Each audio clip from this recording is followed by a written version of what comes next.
Olá, sejam bem-vindos de volta. Hoje vamos abordar o tema do OGE 2025 do governo angolano. O governo angolano pretende contrair uma dívida junto ao FMI, Fundo Monetário Internacional, para poder financiar o Orçamento Geral do Estado do ano de 2025. E dessa dívida que o governo pretende contrair junto ao FMI, metade vai ser usado para pagar a dívida. O que isso quer dizer? Isso quer dizer que o governo angolano está a contrair uma dívida nova para pagar uma dívida antiga. Essa é uma metade. E a outra metade, a gente já explicou como é que vai ser gasto no vídeo anterior em que abordamos sobre os empréstimos milionários. Se não acompanha esse vídeo ainda, deixei o link na descrição. Aceda ao link e acompanhe como é que o governo vai gastar a outra metade da dívida que vão contrair junto ao FMI. Mas o FMI normalmente, quando concede esses empréstimos, ele coloca algumas condições. Então, neste caso, quais são as condições que ele vai colocar ao governo angolano para poder conceder esse empréstimo? As condições são, número 1, o governo angolano deve aumentar os impostos. E o governo angolano aumentar os impostos, o que isso significa para as famílias? Isso significa que o poder de compra das famílias vai baixar. E se o poder de compra das famílias baixar, isso significa que o consumo das famílias também vai baixar. E se o consumo das famílias baixarem, isso significa que a economia também vai baixar. Esta é uma das condições. A outra condição é retirar as subvenções. O que isso significa para as famílias? Isso significa que o poder de compra das famílias também vai baixar. E se o poder de compra das famílias baixar, isso significa que o consumo também vai baixar. E se o consumo baixar, isso significa que a economia também vai baixar. Esta é a segunda condição. E a terceira condição é que o governo deve reduzir gastos. Mas, atenção, não é qualquer gasto. É reduzir gastos em educação, é reduzir gastos em saúde, é reduzir gastos em assistência social. Estas são as três condições que o FMI exige para conceder o empréstimo a um governo: aumentar impostos, retirar as subvenções e reduzir gastos em educação, saúde e assistência social. Não se sai da crise com estas condições.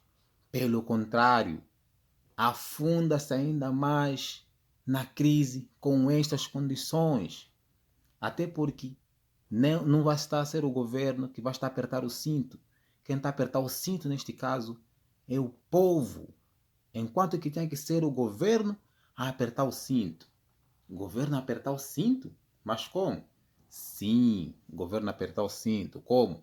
Reduzindo os impostos. Se reduzir os impostos, o que isso significa? Significa maior poder de compra para as famílias. Maior poder de compra para as famílias significa mais consumo. Mais consumo significa a economia vai subir. A outra condição é não retirar as subvenções ainda. Não retirar as subvenções significa mais poder de compra para as famílias, significa mais consumo para as famílias, significa economia lá em cima. E a outra condição é reduzir o governo. Não fazer o que o governo angolano está a fazer agora. Aumentar mais províncias, aumentar mais municípios, aumentar mais comunas. Não, ele está a aumentar o governo assim. Ele tem que reduzir, ele tem que apertar o cinto. Se ele quiser sair da crise, tem que apertar o cinto. Em vez de aumentar os municípios, reduz os municípios. Em vez de aumentar as comunas, reduz as comunas. Isto é apertar cinto, porque ele se fizer isso, ele se reduzir os municípios, as comunas, ele vai estar a poupar em salário. Mas se ele aumentar municípios, comunas, províncias, ele vai estar a gastar mais em salário. Enquanto que ele tem que apertar cinto, tem que reduzir isso. Então, esta é uma das condições. A outra condição é o governo apostar em educação, apostar em saúde, apostar em assistência social. Estes são investimentos a longo prazo.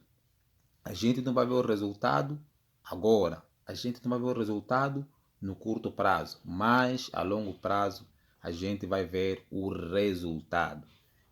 E a outra medida que o governo pode usar para apertar o cinto é privatizar empresas públicas que só dão prejuízos.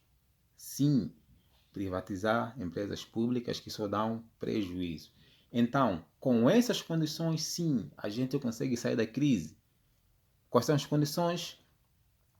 Reduzir os impostos, não retirar as subvenções ainda, reduzir o governo, em vez de aumentar, não, reduzir o governo, investir em educação, saúde, assistência social e privatizar empresas que não estão a dar lucro. Mas privatizar empresas que não estão a dar lucro, por quê? Qual é o ponto? O primeiro ponto é óbvio. Está a dar prejuízo? Venda. Não está a dar lucro? É prejuízo? Venda. Esse é o primeiro ponto. E o segundo ponto é, com o dinheiro da venda dessas empresas, dá para pagar a dívida. Então, vendemos a empresa, temos dinheiro, pagamos a dívida. E não há necessidade de contrair uma dívida nova para pagar uma dívida antiga. Porque vendemos uma empresa que não está a dar lucro. Vendemos uma empresa que está a dar dor de cabeça. E usamos esse dinheiro para pagar a dívida que a gente tinha. E o ciclo se fecha. Assim a gente sai da crise. Não é com as medidas do FMI. As medidas do FMI vão nos afundar ainda mais na crise que a gente já está.